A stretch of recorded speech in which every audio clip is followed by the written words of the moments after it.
Ang lagi ko pong sinasabi sa kanila is minsan wag na nila pong patulan kasi parang hindi na po dumagdag sa ingay. And yung mga mas nakakakilala naman po nila sa akin, alam nila yung totoo.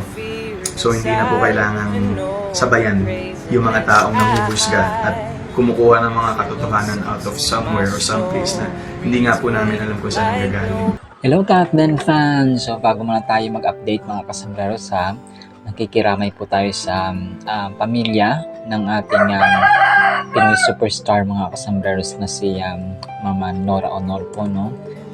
Siya po ay pumanaw sa edad na 71 mga kasambreros, and may picture actually dito si Sir Alden Richards ng nakahag niya or na yakap niya mga kasambreros si Ma'am Nora Honor. So condolences family. So national artist actually ito, no, for film and broadcasting mga kasambreros si Ma'am Nora Honor, and ang dami niyang pelikula and ang dami niyang kumapaambag at contribution sa movie industry mga kasambreros. And then updates tayo mga kasambreros. Si Pops Alden po ay nag-post ng kanyang sa Twitter kahapon. Sabi niya dito, surround yourself with people who value your worth mga kasambreros. So tamang-tama, no, kasi minsan you need other people to appreciate you, no, or to make you feel that you're worthy or mahalaga mga kasambreros. And then ito, merong bagong ito si Ma'am Catherine pala, no? Si Ma'am Catherine, sobrang ganda niya mga, and sobrang kulit ng inyong box office queen, kasi nga dito ay parang umupo siya, tapos yung fans yata ay parang kinukulit siya mga kasambreros, kung kaya may sasabi siya parang kumain, tapos nag-hi siya mga kasambreros, and sobrang kulit ng inyong Pisay Morena mga kasambreros, and sobrang ganda. So ang ganda na kayong earrings na sobrang laki mga kasambreros. So yun nga, no, talagang na-miss natin ang kakulitan ng dalawang ito pag nagsama, no, si Ma'am Catherine at si Sir Alden mga kasambreros. No, sobrang sobrang nakakamiss mga kasambreros. And then ito, sobrang nag-venture sa business si Pops Alden, kasi yung Hungry Pita niya ay may bago silang bagong flavor mga kasambreros. Ang flavor na ito ay chicken shawarma mga kasambreros, and sabi niya dito ay new flavor drop, craving something juicy, tasty, and totally satisfying. Our chicken shawarma is perfect for your vacation cravings. Light, flavorful, and guilt-free, no? 75 pesos lamang siya mga kasambreros. Premium flavor at an affordable price. So dito sa Maynila ay meron silang Malolos Bayan na branch, tapos Robinsons Place Malolos, tapos sa Plaza Naning Baliwag sa Bulacan mga kasambreros. So try niyo po kung trip niyo po ang shawarma mga kasambreros, at saka Hungry Pita ni Pops Alden. And then ito, nag-post din siya sa kanyang Instagram story. Sabi niya dito, kaya ko ba talaga to? Sabi niya, ito natatakbo na Alden Richards, see you na 11. So parang pinost dito yung sa lights camera run na payment confirmation lights camera run, takbo para sa pelikulang Pilipino. So parang minayde ito na I'm running in my running era for now muna.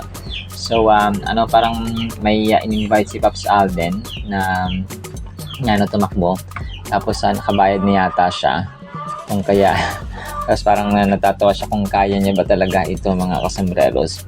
And then ito, na sobrang kulit ito mga kasambreros yung gawa dito.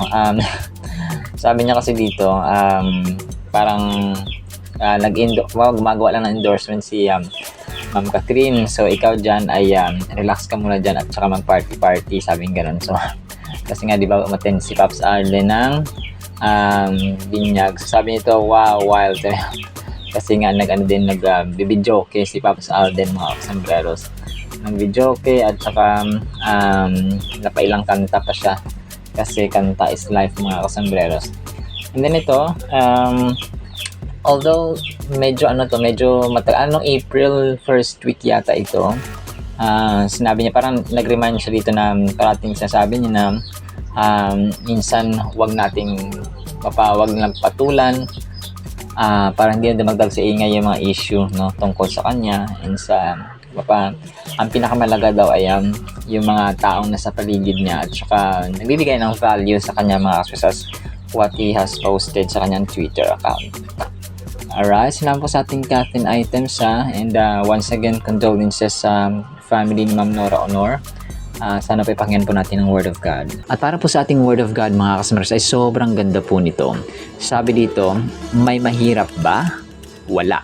Jeremiah 32:27, Behold, I am the Lord, the God of all flesh. Is there anything too hard for me? Sabi ng Panginoon mga kasamaras. So, ang verse po na ito ay written by Prophet Jeremiah, the lamenting or the weeping prophet mga kasos, due to facing and dealing with hard-headed and stubborn people of Israel na hindi nakikinig sa kanyang mga warnings from God mga kasambrers. And ang verse po na ito ay nagre-remind sa atin, no, ng power, ng limitless na authority at saka sovereignty at saka yung anong kayang gawin ng Panginoon mga kasambrers, no, capabilities and abilities of God that are truly limitless, endless, boundless, and immeasurable mga kasambrers. Hindi siya kayang i-measure ng tao or by standard of humans. It emphasizes that there is no challenge too great, no problem too complex, and no obstacle too insurmountable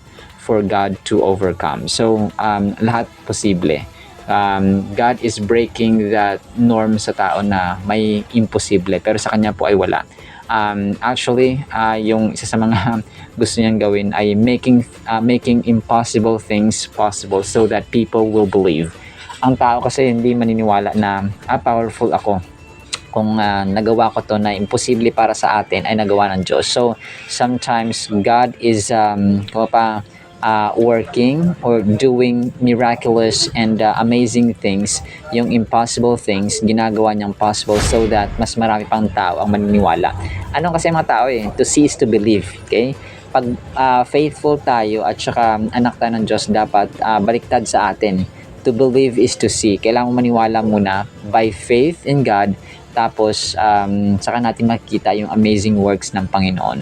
And ang sa kanila, di ba, to see, no, literal muna makikita ng ating mga mata bago sila maniwala. Yan ang sa mundo. Pero kapag kay Lord tayo, to believe muna, to believe is to see, which is intangible, no? At saka invisible siya.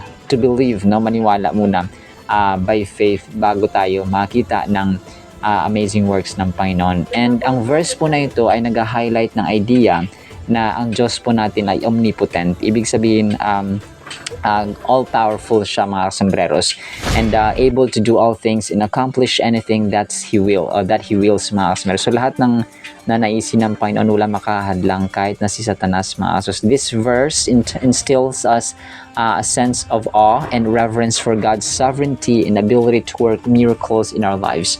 So gaya ng na-mention ko ay yun po, no, He is in the agenda of doing impossible things possible. So as you ponder on this verse, consider the implications of serving a God who is all-powerful, na omnipotent siya mga customers. And apart from that, He's also omnipresent, no, present siya kahit saan, and then omniscient, all-knowing. Reflect on how this truth can transform your perspective on challenges and difficulties you may encounter. Allow this verse to inspire you to learn on God's strength and seek His guidance in every aspect of your life, knowing that with Him, all things are possible. Sometimes, kailangan natin makilala ang Diyos so that we will believe Him more.